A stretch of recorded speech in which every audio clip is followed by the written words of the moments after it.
నమస్తే, నేను Priya. Welcome to hello doctor.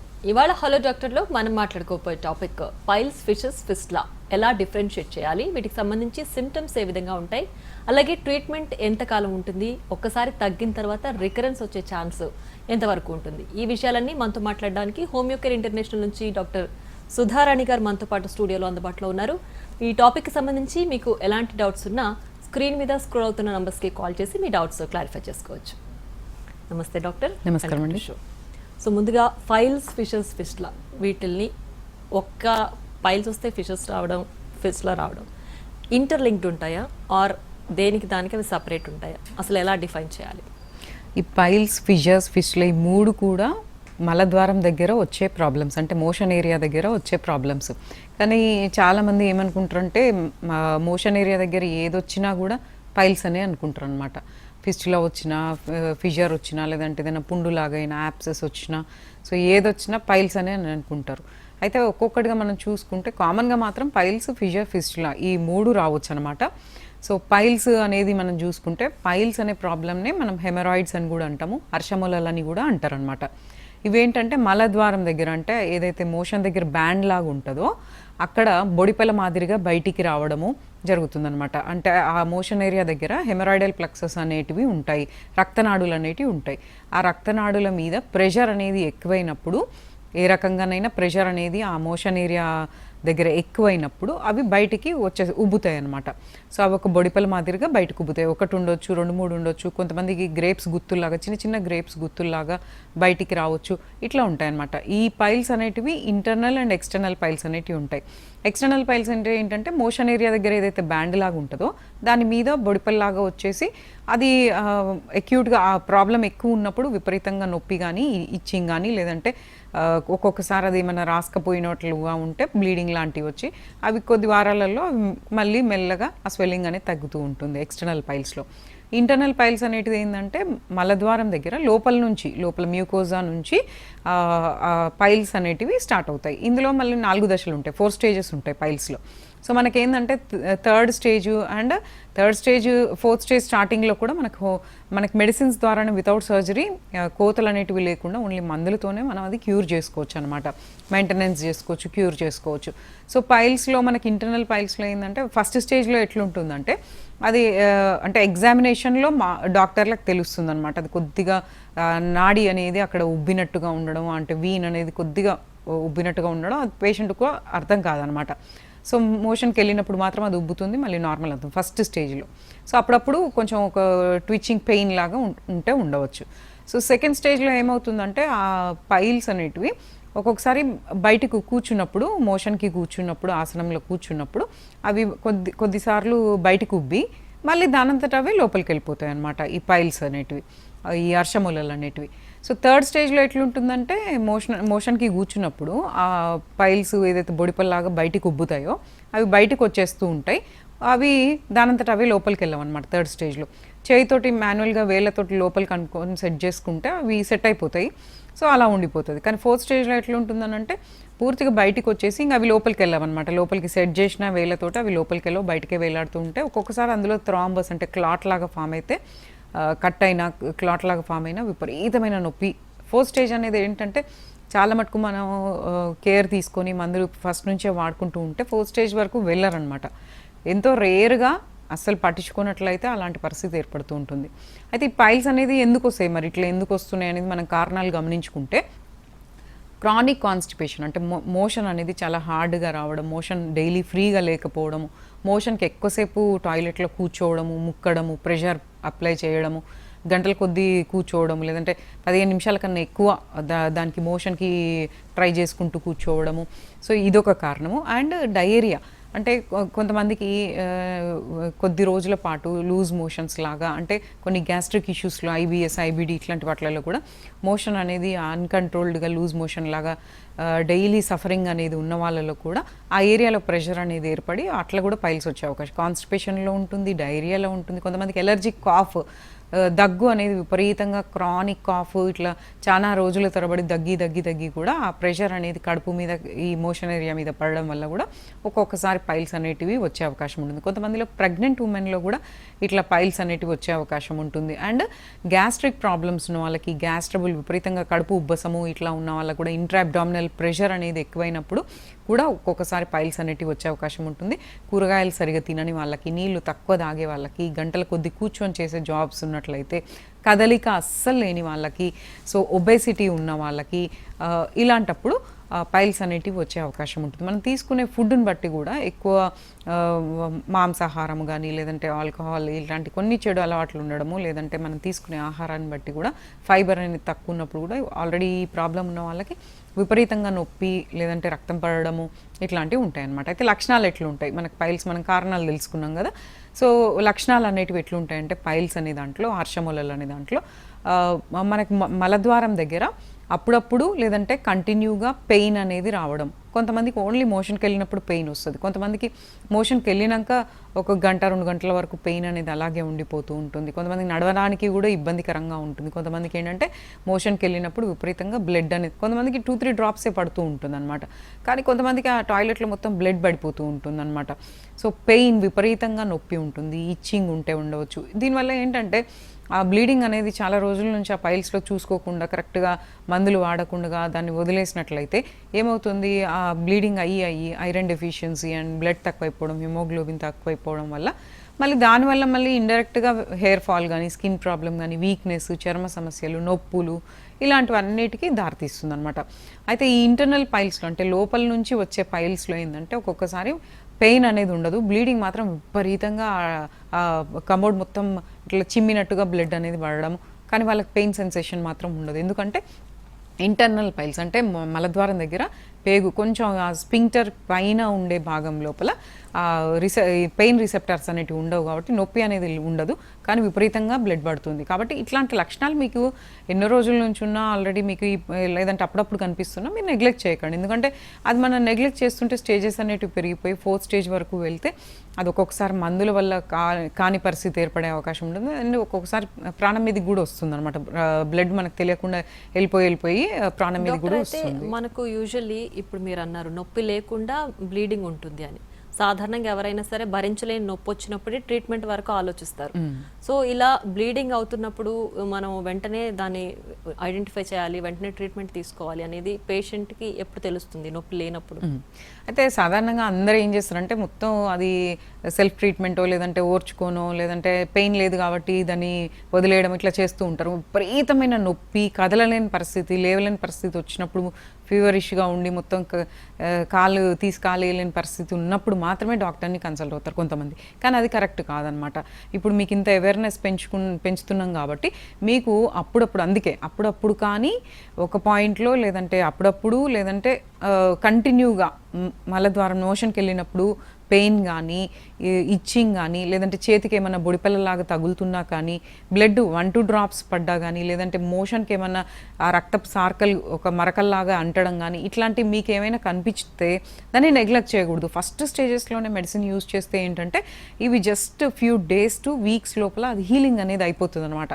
దానికి మీ లైఫ్ స్టైల్ అండ్ డైట్ మేము సజెస్ట్ చేసిన ప్రకారంగా కొన్ని రోజులు మెయింటెనెన్స్ అనేది చేసుకుంటే అవి మళ్ళీ ఫ్యూచర్లో రిపీట్ కాకుండా కూడా ఉంటుంది. కాబట్టి ఇవన్నీ గమనించుకొని మీకు మోషన్ ఏరియా దగ్గర బొడిపల మాదిరిగా వచ్చిన, గ్రేప్స్ గుత్తుల్లాగా ఉన్నా, లేదంటే ఒక స్కిన్ ట్యాగ్స్ లాగా చర్మం పిలకల మాదిరిగా ఉన్న, నొప్పి, దురద, మంట, బ్లీడింగ్ ఇట్లాంటివి ఏమైనా ఉంటే మీరు నెగ్లెక్ట్ చేయకండి.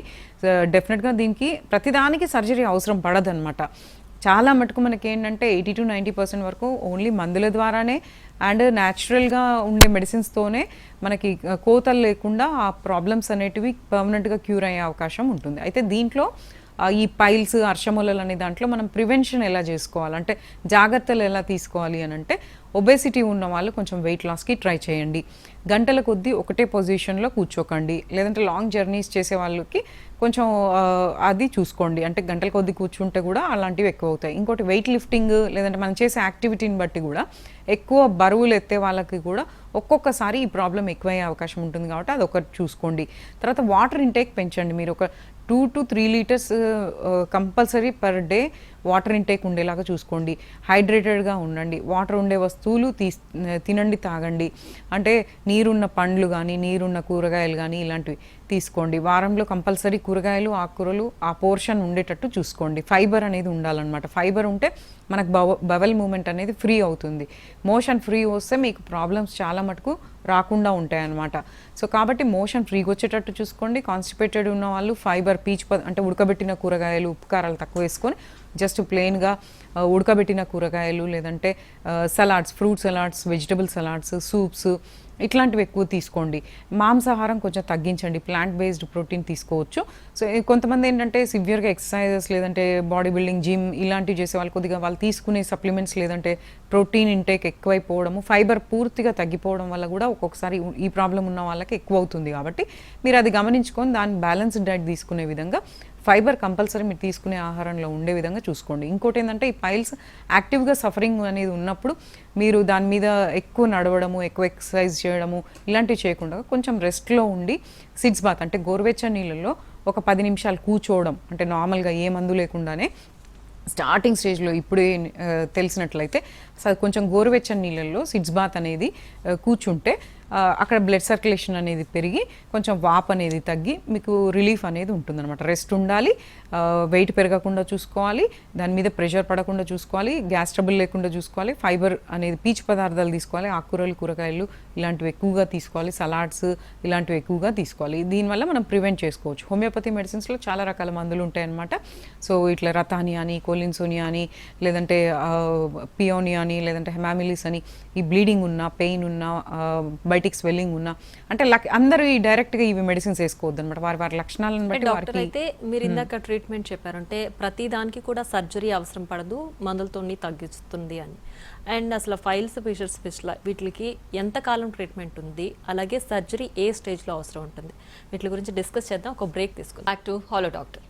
రైట్ డాక్టర్, ఇందాక మీరు అన్నారు అంటే ఫిషెస్, ఫిస్టులా ఏది వచ్చినా సరే వెంటనే మనం ఆ లక్షణాలు చూసిన వెంటనే సర్జరీ అవసరం ఉండదు, మందులతో తగ్గుతుంది అని. సో ఒకసారి ట్రీట్మెంట్ స్టార్ట్ అయిన తర్వాత ఎంత డ్యూరేషన్ వాళ్ళు మందులు వాడాల్సి ఉంటుంది, ఏ స్టేజ్లో సర్జరీ అవసరం పడుతుంది, అండ్ సర్జరీ చేసిన తర్వాత రికరెన్స్ ఉండే ఛాన్స్ ఎంతవరకు ఉంటుంది, పర్మనెంట్ క్యూర్ ఉంటుందా ఇందులో? సో అది పైల్స్, ఫిషర్స్, ఫిస్టులా ఇట్లాంటి వాటికి ఏంటంటే ప్రతి పైల్స్ ఉన్న ప్రతి ఒక్కరికి సర్జరీ అవసరం పడదు. చాలా మటుకు మనకి ఏంటంటే 80 to 90% వరకు అంటే 4th స్టేజ్ వరకు పోని వాళ్ళకి కంపల్సరీ మందులతోనే మనం తీసుకునే ప్రివెంటివ్ మెజర్స్ తోటి, మెడిసిన్స్ తోటి, న్యాచురల్ హోమియోపతిక్ రెమెడీస్ తోటి అది few days to few weeks లోపల మనకి ఆ సిమ్టమ్స్ అనేటివి రికవరీ వచ్చేస్తుంది. అది స్టేజ్ని బట్టి, లక్షణాలను బట్టి, ఎంత తీవ్రత ఉంది అనే దాన్ని బట్టి మనం డ్యూరేషన్ అనేది ఎగ్జామినేషన్ తర్వాత చెప్తామన్నమాట. సో స్టార్టింగ్ స్టేజెస్లో అంటే జస్ట్ ఇప్పుడే మీకు స్టార్ట్ అయిందంటే విదిన్ ఫ్యూ డేస్లో మీకు రిలీఫ్ అనేది వచ్చేసి అది మనం మెయింటెనెన్స్ అనేది చేసుకుంటే few days to few weeks లోపల అది రికవరీ అనేది అయిపోతుంది అనమాట. స్టేజెస్ని బట్టి మనకి డ్యూరేషన్ అనేది డిపెండ్ అవుతుంది. కొద్ది రోజుల నుంచి కొద్ది నెలల వరకు కంటిన్యూ వాడితే మనకి 3rd stage and 4th stage స్టార్టింగ్లో కూడా మనకు హోమియోపతి మెడిసిన్స్ ద్వారా పైల్స్ అనే ప్రాబ్లమ్కి మంచి ట్రీట్మెంట్ అనేది ఉంది, పర్మనెంట్ క్యూర్ అనేది కూడా ఉంటుందండి. ఒకసారి మనకు అది ఆ స్వెల్లింగ్ అనేది తగ్గి అది ఒక చిన్న పులిపిరి మాదిరిగా ఒక చిన్న ట్యాగ్ లాగా ఫామ్ అయితే దానికి ఇంకా టెన్షన్ పడాల్సిన అవసరం లేదు. కాకపోతే అది మళ్ళీ రిపీట్ కాకుండా మనం ప్రివెంటివ్గా మెడిసిన్స్ తీసుకోవాలి అండ్ కొన్ని జాగ్రత్తలు అనేవి తీసుకుంటే సరిపోతుంది. డాక్టర్, అంటే ఇప్పుడు మనం జనరల్గా ఇందాక మీరు అన్నారు గ్యాస్ట్రిక్ ట్రబుల్ వల్ల వస్తుంది, ఐబిఎస్ వల్ల కూడా ఫ్రీక్వెంట్గా మోషన్కి వెళ్తుంటారు.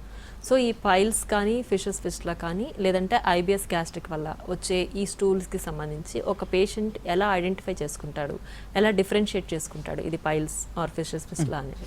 పైల్స్ అని ముఖ్యంగా ఇంతసేపు నేను చెప్పింది పైల్సే. పైల్స్ అని అంటే హర్షమూలలు మలద్వారం దగ్గర బొడిపిల మాదిరిగా వస్తుంది. అలాగే నెక్స్ట్ ఫిషర్స్ అంటే కట్స్ అనమాట. కట్ అవుతుంది, స్కిన్ అనేది చీలిక ఏర్పడుతుంది అనమాట, క్రాక్ లాగా ఓపెన్ అవుతుంది. ఈ కట్స్ అనేటివి ఏంటంటే పేపర్ కట్ లాగా ఒక సన్నగా ఉండొచ్చు, అంటే కొన్నిసార్లు ఐడెంటిఫై చేయడానికి కూడా కనబడవు కానీ పేషెంట్కి మండుతుంది అనమాట. అక్కడ బర్నింగ్ అనేది చాలా మంటగా ఉంటుందన్నమాట.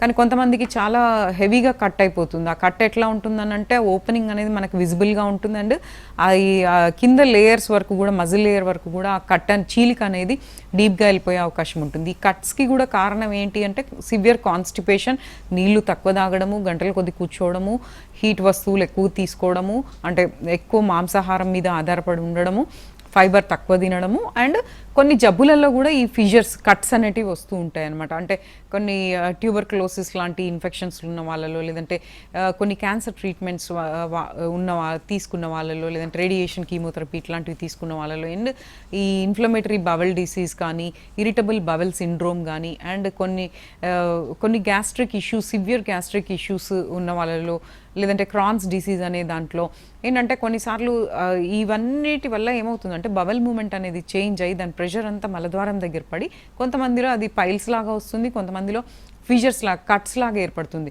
కట్స్ ఇట్లా ఫిషర్స్లో మనకి లక్షణాలు ఎట్లా ఉంటాయి అని అంటే విపరీతమైన మంట, అంటే పెయిన్ఫుల్, అంటే మలద్వారం దగ్గర వచ్చే దాంట్లో పెయిన్ఫుల్ డిసీజ్ అంటే ఫిషర్స్ అనమాట. అది అక్యూట్గా అప్పటి వరకు చాలా సివియర్గా ఉంటుంది. కొంతమందికి ఏంటంటే మోషన్కి వెళ్ళాలంటే భయపడుతూ ఉంటారు, దానివల్ల మోషన్ కూడా ఆపేసుకుంటారు అనమాట. వచ్చే మోషన్ని కూడా వాళ్ళు పోకుండా ఉంటారు. మళ్ళీ అది కాన్స్టిపేషన్, సివియర్ హార్డ్ స్టూల్ అవుతుంది. మళ్ళీ నెక్స్ట్ డేకి ఇంకా పెద్ద కట్ అయ్యే అవకాశం ఉంటుందన్నమాట. ఇదేంటంటే కొంతమందిలో మోషన్కి వెళ్ళినప్పుడు మాత్రమే మంటగా ఉంటుంది. కొంతమందిలో బాగా ఎక్కువ ఉన్న వాళ్ళలో ఈ ఫిషర్ కట్స్ ఉన్న వాళ్ళకి, నాన్ హీలింగ్ కట్స్ చాలా పెద్దగా డీప్గా ఉన్న వాళ్ళకి ఏంటంటే మోషన్కి వెళ్ళిన తర్వాత కూడా ఒక 2-3 గంటలు వాళ్ళకి విపరీతమైన మంట, థ్రాబింగ్ పెయిన్ అంటారనమాట. అంటే ఒక నరం కొట్టుకుంటుందేమో, అక్కడ ఏదన్నా తెగుతుందేమో అన్న అంత ఎక్కువ పెయిన్ అనేది అక్కడ మలద్వారం దగ్గర ఉంటుంది. అయితే ఈ కట్ చిన్నగా ఉంటే జస్ట్ విదిన్ ఫ్యూ డేస్ లోపల అది క్యూర్ అయిపోతుంది అనమాట, హీలింగ్ అనేది అవుతుంది. కట్ డీప్గా ఉంటే కొంచెం టైం అనేది తీసుకుంటుంది. దీనికి కూడా హోమియోపతిక్ మెడిసిన్స్ ఉన్నాయి. మనం ప్రివెన్షన్ ఎలా చేసుకోవాలి అని అంటే పీచు పదార్థం మోషన్ ఫ్రీగా వచ్చేటట్టు చూసుకోవాలన్నమాట. ఎందుకంటే ఆ బవల్ హార్డ్ స్టూల్ వచ్చినప్పుడు, చాలా లార్జ్ బవల్ వచ్చినప్పుడు ఆ మెత్తటి చర్మం మ్యూకస్ మెంబ్రెయిన్ని కట్ చేస్తుంది. ప్రెషర్ ఎక్కువైనప్పుడు, అది ఎక్కువ స్ట్రెచ్ అయినప్పుడు కట్ అయిపోతుంది. కాబట్టి మోషన్ ఫ్రీ వచ్చేటట్టు చూసుకోవాలి. మోషన్ ఫ్రీ రావాలంటే ఏం చేయాలి? కూరగాయలు, ఆకుకూరలు ఇట్లాంటివి డైలీ మనం ఫుడ్లో యాడ్ చేసుకుంటూ ఉండాలి. ఫ్రూట్స్ అండ్ వెజిటబుల్స్ ఎక్కువ తీసుకోవాలి, నీళ్ళు ఎక్కువ తాగాలి. తర్వాత వెయిట్ ఎక్కువ ఉన్న వాళ్ళు కొంచెం తగ్గించుకోవాలి. ప్రతిదానికి కొంతమంది మందులు వాడుతూ ఉంటారు, ప్రతి చిన్నదానికి మందులు వాడుతూ ఉంటారు. వాటి వల్ల కూడా ఈ ఉన్న ప్రాబ్లం ఎక్కువైపోతుంది అనమాట. అట్లా వాడకండి.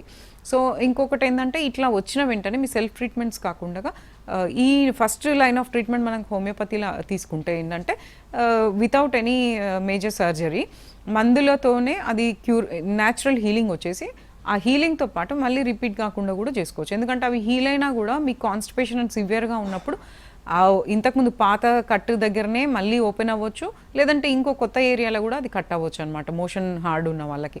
సో కాబట్టి ఇట్లాంటివి మీరు గమనించుకొని, ఆ మంట అనేది విపరీతంగా ఉన్నా, మీకు మోషన్ వెళ్ళేటప్పుడు లేదంటే మోషన్ తర్వాత 2-3 అవర్స్ అట్లా పెయిన్ మంట ఉన్నా కూడా హోమియోపతి ట్రీట్మెంట్ అనేది ఉంది. దీనికి న్యాచురల్గా వితౌట్ సర్జరీ, వితౌట్ కుట్లు పడకుండా మందులతోనే ఇది క్యూర్ చేసుకోవచ్చు అనమాట. దీంట్లో కూడా చాలా రకాల మందులు ఉంటాయి, అంటే అందరికీ అవే మందులు ఇవ్వరు అనమాట. సో వారి మానసిక లక్షణాలు, శారీరక లక్షణాలు, వ్యాధి యొక్క తీవ్రత ఏ స్టేజ్లో ఉందనే దాన్ని బట్టి మనకు మందులు అనేది ఉంటాయన్నమాట. దీనికి నైట్రిక్ యాసిడ్ అనే మెడిసిన్ చాలా బాగా పనిచేస్తుంది, రతానియా అనే మెడిసిన్ బాగా పనిచేస్తుంది. కొంతమందిలో ఆ కట్స్ ఉన్న వాళ్ళలో ఇంకా ఎన్నో వందల రకాల మందులు ఉన్నాయన్నమాట. సో వారి పరిస్థితిని బట్టి, స్టేజ్ని బట్టి మనం మందులు అనేటివి ఇస్తే అది ఎగ్జామినేషన్ ద్వారా మనకు తెలుస్తుంది. కాబట్టి సో డాక్టర్ని కన్సల్ట్ అయినప్పుడు కొద్ది రోజుల నుంచి వారాల లోపల ఈ ఫిషర్ అనే ప్రాబ్లం కూడా క్యూర్ అవుతుంది. పైల్స్ అంటేనేమో మోషన్ ఏరియా దగ్గర బొడిపల మాదిరిగా రావడం, ఫిషర్ అంటే కట్ అవ్వడము. ఇంకోటి ఏంటి? ఫిస్చులా. ఇది కూడా ఎంతో మందిలో ఈ ఫిస్చులా ప్రాబ్లంతో చాలా సఫర్ అవుతూ ఉంటారనమాట.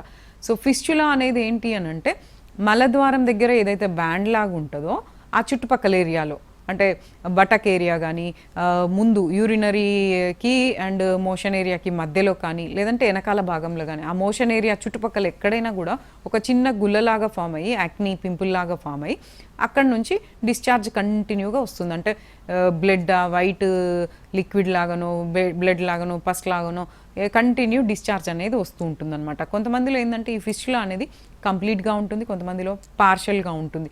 అంటే హోల్ పడడం అనమాట. ఆ హోల్ అనేది ఓన్లీ సూపర్ఫిషియల్గా స్కిన్ లేయర్స్ వరకే ఉండడము, పార్షల్గా ఉండొచ్చు. కొంతమందిలో ఏంటంటే ఎన్నో సంవత్సరాల నుంచి అది అట్లా కారుతున్నా కూడా సెల్ఫ్ ట్రీట్మెంట్స్, డ్రెస్సింగ్ ఇట్లా చేసుకుంటూ ఏ మందులు వాడకుండా పట్టించుకోకుండా ఉంటే అవేంటంటే బయట చర్మానికి, పేగు లోపల చర్మానికి, పేగు లోపలికి ఓపెనింగ్ అనేది ఫామ్ అవుతూ ఉంటుంది అనమాట. ఇది ఒక దాంట్లో నుంచి మళ్ళీ 3-4 ట్రాక్ట్స్ కూడా ఫామ్ అవ్వచ్చు, ఫిస్చులాస్ అనేటివి. దీనికి కారణం ఏంటంటే మనకి యానల్ గ్లాండ్స్ అనేటివి ఉంటాయి అన్నమాట. మనం చర్మం మీద ఎట్లయితే హెయిర్ ఫాలికల్స్ ఎట్లా ఉంటాయో మనకి యానస్ దగ్గర కూడా కొన్ని గ్లాండ్స్ అంటే మలద్వారం దగ్గర కూడా యానల్ గ్లాండ్స్ అనేటివి ఉంటాయి. సో దాంట్లో నుంచి దాని యూజ్ ఏంది అని అంటే మోషన్ అనేది బయటకు వచ్చినప్పుడు అక్కడే అతుక్కోకుండా అది బయటికి సాఫీగా రావడానికి దానికి మ్యూకస్ అనేది అవసరం కాబట్టి ఆ సెక్రీషన్స్ అనేటివి అక్కడ ఫామ్ అవుతూ ఉంటాయి. కొంతమందిలో ఏంటంటే ఈ సెక్రీషన్స్ అనేటివి బయటికి రాకుండా అక్కడే కొన్ని ఇన్ఫెక్షన్ల ద్వారా బ్లాక్ అయినప్పుడు అవి అక్కడే ఉండిపోయి చేరిపోయి బ్యాక్టీరియా అనేది ఫామ్ అయిపోయి అది ఒక చీమగడ్డలాగా ఫామ్ అయిపోయి అది బయటికి రావడానికి దారి ఉండదు. దారి ఉండనప్పుడు ఏమవుతుంది, అదంతా అక్యుములేట్ అయిపోయి ఒక పుండులాగా ఫామ్ అయ్యి దానంతట అదే ఒక తెల్ల మచ్చలాగా ఫామ్ అయిపోయి అందులో నుంచి బయటకు వచ్చేస్తుంది డిశ్చార్జ్. సో ఈ డిశ్చార్జ్ అనేది వచ్చినప్పుడు రిలీఫ్ అనిపిస్తుంది పేషెంట్కి. ఆ డిశ్చార్జ్ అది 2-3 రోజులకు అది మళ్ళీ అక్యుములేట్ అయిపోయి ఒక పుండు మాదిరిగా ఫామ్ అయిపోయినప్పుడు విపరీతమైన నొప్పి అనేది, ఇక వాళ్ళకి రెస్ట్లెస్గా అయిపోతూ ఉంటారు, నడవలేని పరిస్థితి, పెయిన్ ఉంటుంది, ఒక్కొక్కసారి ఫీవరిష్గా ఉంటుంది. డిశ్చార్జ్ వస్తూ ఉంటే మనకి ఆఫీస్లలోకి వెళ్ళే వాళ్ళకి, మీటింగ్లోకి వెళ్ళే వాళ్ళకి ప్రతిసారి డ్రెస్సింగ్ చేసుకోవాలంటే ఇబ్బందికరంగా ఉంటుంది. అంటే వాళ్ళు కంపల్సరీ ప్యాడ్ పెట్టుకోవాల్సిన అవసరం పడుతుంది అనమాట, డ్రెస్సింగ్ చేసుకోవాల్సిన, కాటన్ పెట్టుకోవాల్సిన, టిష్యూ పెట్టుకోవాల్సిన అవసరం పడుతుంది అనమాట. అయితే ఇలాంటివి కూడా మనకి ఏంటంటే ప్రతిదానికి సర్జరీ అవసరం లేదు. ఇనిషియల్ స్టేజెస్లోనే మనం ట్రీట్మెంట్స్ అనేటివి తీసుకుంటే అది న్యాచురల్ హీలింగ్ అనేది అవుతుందన్నమాట. సో ఇవి ఎప్పుడైతే మనము నీళ్లు సరిగా తాగక, అన్కంట్రోల్డ్ డయాబెటీస్ లాంటివి ఏమైనా ఉన్నా, అంటే షుగర్ కంట్రోల్లో లేకుండా ఉన్నా, బాగా ఒబేస్ ఉన్నా, పర్సనల్ హైజీన్ అనేది కరెక్ట్గా లేకపోయినా, మన ఫుడ్ హ్యాబిట్స్ కరెక్ట్గా లేకపోయినా, ఇంకా ఇతర జబ్బులు ఏమన్నా ఉన్నట్లయితే, ఆటోఇమ్యూన్ డిజార్డర్స్ ఇట్లాంటివి ఉన్నట్లయితే ఇవి తొందరగా హీల్ అవ్వవు. కొంతమందిలో ఏంటంటే ఈ హెచ్ఐవి ఇన్ఫెక్షన్స్ ఉన్న వాళ్ళలో కూడా ఈ మలద్వారం దగ్గర వచ్చే సమస్యలు అనేటివి తొందరగా హీల్ అవ్వకుండా ఉంటాయి. సో కాబట్టి ఇవి గమనించుకొని, సో వీటికి మనకి ట్రీట్మెంట్స్ ఉన్నాయి. అంటే ఇప్పుడు ఇది ఫిస్టులా అనేది ఏంటంటే దీంట్లో అంత పెయిన్ఫుల్ ఉండదన్నమాట, కానీ డిశ్చార్జ్ ఇన్కన్వీనియన్స్ అనేది చాలా ఎక్కువగా ఉంటుంది. ఆ పస్ అనేది ఊరికే ఫామ్ అవుతూ ఉంటుంది, బయటకు వస్తూ ఉంటుంది. కొంతమందికి ఏంటంటే ఆ ఫిస్టులా హోల్ అనేది చాలా వెడల్పుగా ఉన్న వాళ్ళలో ఏంటంటే కొంతమందికి చాలా అంటే ఒక థ్రెడ్ మాదిరిగా చాలా సన్నగా ఉంటుంది, కొంతమందికి ఏలు బట్టే అంత చాలా పెద్దగా కూడా అవుతూ ఉంటాయి. ఒక్కొక్కసారి మలం కూడా అంటే మోషన్ కూడా దాంట్లో నుంచి పాస్ అయ్యే అవకాశం ఉంటుందన్నమాట కొద్దిగా. సో దానివల్ల బ్యాడ్ స్మెల్, ఇన్ఫెక్షన్ ఎక్కువైపోవడము, బ్యాక్టీరియా అక్యుములేషన్ ఎక్కువైపోవడము, చీము ఎక్కువైపోవడము, సో ఇట్లాంటివి జరిగి మనిషి మెల్లమెల్లగా వీక్ అయిపోతూ ఉంటారు అనమాట. సో ఇది ఇరిటేషన్ ఎక్కువగా ఉంటుంది, బ్యాడ్ స్మెల్ ఉండొచ్చు, ఇచ్చింగ్ ఉండొచ్చు, వాపు ఉండొచ్చు, డిశ్చార్జ్ అయితే కామన్గా ఉంటుందన్నమాట. ఇట్లాంటి వాటికి కొంతమంది చాలామంది ఏంటంటే 2-3 సార్లు సర్జరీలకు వెళ్ళి అవి చేపించుకొని వస్తూ ఉంటారు.